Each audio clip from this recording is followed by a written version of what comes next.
అన్న నమస్తే అన్న. నమస్తే. ఏం పేరు? ఏం పేరు? నా పేరు పృథ్వీ గౌడ్. ఓకే.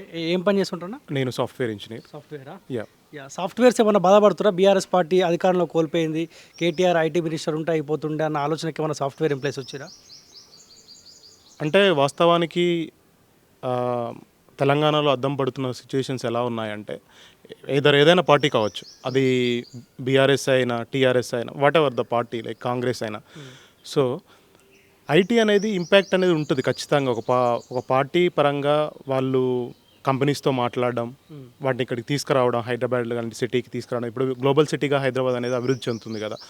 సో, ఈ క్రమంలో కేటీఆర్ చాలా కృషి చేశాడు. అది మనము అందరం అప్రిషియేట్ చేయాల్సిన విషయం. Because when you go to the global platform, so things will be changed, right? So, when you interact with the persons like some other organizations or whatever, like companies, so people use it to like talk about what are the situations here and how the soil is and everything, like whether these all factors should be there. So according to that situation, so definitely these people did very well. The KTR and BRS party did very well. So yeah. ఇప్పుడు కాంగ్రెస్ పార్టీలో ఇంకా IT minister లేడు అనుకుంటా. లేడా? ఉన్నాడా? అంటే మీ వాళ్ళు అనుకుంటారే కేటీఆర్ ఉంటే అయిపోతుండే ఐటీ మినిస్టర్, కొన్ని కంపెనీలు తీసుకొస్తూ ఉండే, కొంత ఉద్యోగ కల్పన దొరుకుతూ ఉండే అన్న ఆలోచనకు వచ్చినారా? అంటే ఒక పర్టికులర్ పర్సన్ పైన ఆధారపడి చెప్పలేం మనం. ఎంటైర్ పార్టీ పరంగా అవ్వచ్చు, ఇక్కడున్న స్థితిగతులు అవ్వచ్చు, అన్నిటిపైన ఇది ఆధారపడి ఉంటుంది. బట్ అతను వెళ్ళి కొన్ని కంట్రీస్కి వెళ్ళి కృషి చేశాడు. ఏంటి ఇక్కడ కంపెనీస్ తీసుకురావడానికి అది. So that is good initiative. So we appreciate it. So whether Sridhar Babu or someone else from Congress, he also that ability to do that, right? So if he try in future, then that is well and good. Okay. Revanth Reddy Congress ప్రభుత్వం అధికారంలోకి వచ్చి 100 రోజులు దాటుతూ ఉంది. ఏమనుకుంటారన్నా software employees Revanth Reddy అంటే మార్పు కోసం మనం కాంగ్రెస్ పార్టీకి అవకాశం ఇచ్చినాం, సో ఆ దిశగానే రేవంత్ రెడ్డి పనిచేస్తున్నట్టు అనిపిస్తూ ఉందా? అంటే ఇప్పుడు కాంగ్రెస్ పార్టీ అధికారంలోకి వచ్చి ఒక 100 రోజులు మాత్రమే అయింది. సో ఈ 100 డేస్లో మనం జడ్జ్ చేయడం కూడా కరెక్ట్ కాదు. ఎందుకంటే పరిస్థితులను మనం కొంచెం అర్థం చేసుకోవాలి. ఇన్ని డేస్ ఏ విధంగా అవుతుంది, ఇప్పుడు ఏ విధంగా జరుగుతుంది. సో బహుశా నా ఉద్దేశ ప్రకారం 70 సంవత్సరాలు కాంగ్రెస్ పార్టీనే భారతదేశాన్ని పరిపాలించింది. Almost 70 years. సో ఏం చేంజ్ అయింది భారతదేశంలో? నిజానికి వాస్తవానికి చూసుకుంటే ఒక అమెరికా డాలర్తో పోలిస్తే రోజు రోజుకి రూపాయి మారకం విలువ అనేది పడిపోతుంది తప్ప ఇంక్రీజ్ అవ్వట్లేదు స్టిల్. సో అంటే ఎక్కడ మనం దిగజారిపోతున్నాం? ఒక పార్టీ పరంగానే కావచ్చు, ఒక పాలిటిక్స్ పరంగానే కావచ్చు, చూసుకుంటే జరుగుతున్న విధి విధానాలు ఏదైతే ఉందో, ఈ కాన్స్టిట్యూషన్లో చట్టాలలో ఉన్న రూల్సే కావచ్చు, ఇవి మార్పులు చేయకపోవడం వల్ల ప్రజలు చాలా ఇబ్బంది పడుతున్నారు. ఒకటి మెయిన్ విషయం. సో ఆ రూట్ కాజ్ అనేది క్లియర్గా స్పష్టమవుతుంది. సో ఇది చేంజ్ అయినంత వరకు ఈ పొలిటికల్ పార్టీస్ మిగతా రేపన్నాడు వేరే సమ్ అదర్ పార్టీ రావచ్చు. ఈరోజు కాంగ్రెస్ అధికారంలో ఉంది, రేపు బీఆర్ఎస్ వస్తుంది, ఎల్లుండి బీజేపీ వస్తుంది. సో సేమ్ సిచ్యుయేషన్ ఉంటుంది. ఈ మార్పు మనము మన దేశాన్ని అభివృద్ధి చెందించాలంటే, ముందుకు తీసుకెళ్లాలంటే ఖచ్చితంగా ఈ కాన్స్టిట్యూషన్లో మార్పులు అవసరం అన్న. ఓకే. సో ఇది మల్కాజ్గిరి పార్లమెంట్ పరిధిలో కదా ఈ ప్రాంతం. ఇక్కడ ముగ్గురు అభ్యర్థులు కనిపిస్తూ ఉన్నారు, బీజేపీ, బీఆర్ఎస్, కాంగ్రెస్ పార్టీ నుంచి వెళ్ళి.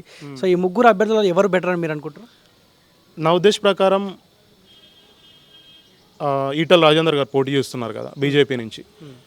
సో తను ఎంతో కృషి చేశాడు తెలంగాణ కోసం, మనకందరికీ తెలిసిన విషయం ఆ విషయం. సో ఆ క్యాండిడేట్ అనే వ్యక్తి తను సరే పార్టీ పరంగా కావచ్చు, కేసీఆర్ పరంగా కావచ్చు, కొన్ని ఇష్యూస్ అయితే జరిగినాయి వాస్తవానికి. సో అతను బయటికి రావడం జరిగింది, మళ్ళీ బీజేపీలో చేరడం జరిగింది, గెలిచాడు. ప్రజలు గెలిపించారు అని అంటే అది వాళ్ళు ఆలోచిస్తేనే కదా. ఏదైనా అతను చేస్తాడు, ఇతని పైన నమ్మకం ఉంది, ఏదో సెంటిమెంట్ అన్న ఫీలింగ్స్ కాదు. అతను నిజంగానే ఒక ఆర్థిక శాఖ మంత్రిగా తను ఎంతో కృషి చేశాడు పార్టీ పరంగా తెలంగాణకు, సో దేశానికి అభివృద్ధి చెందడం కోసం పనిచేశాడు. అలాంటి వ్యక్తి అయితే మనకి మంచిగా ఉంటుంది. సో ప్రజెంట్ నేను అదే అనుకుంటున్నాను, Etela Rajender is good candidate. So all like educated persons or whatever. సో అందరికీ విజ్ఞప్తి ఏంది అంటే, సో ఈటల రాజేందర్ గెలిపించుకుందాం. మన అభివృద్ధిని, మన దేశ అభివృద్ధికి ఈ తోడ్పాటు అనేది చాలా అవసరం. సో ముందు ముందు ఖచ్చితంగా కాన్స్టిట్యూషన్లో మార్పులు అనేవి జరగాలి. ఆ దిశగా ప్రభుత్వాలే కానీ మారుతున్న ప్రజానీకం కానీ ఆలోచన చేస్తుందని అనుకో. వీళ్ళు ఇద్దరు అభ్యర్థులు తెలుసా, రాగి లక్ష్మారెడ్డి, పట్నం సునీతా మహేందర్ రెడ్డి, వాళ్ళిద్దరు కూడా పోటీలో ఉన్నారు. వాళ్ళిద్దరిని ఎప్పుడన్నా మీరు చూసిరా? పట్నం మహేందర్ రెడ్డి, సునీతా మహేందర్ రెడ్డి అభ్యర్థి ఇక్కడ Congress Congress party. Mahender Reddy. Okay. So నేను చూశాను, బట్ వాళ్ళ గురించి నాకు అంతగా తెలియదు. సో ఎవరైనా సరే నేనేమంటున్నా అంటే, ఇప్పుడు ఈటల రాజేందర్ గురించి నాకు తెలుసు. పట్నం సునీతా మహేందర్ రెడ్డి. సునీతా మహేందర్ రెడ్డి గారు. సో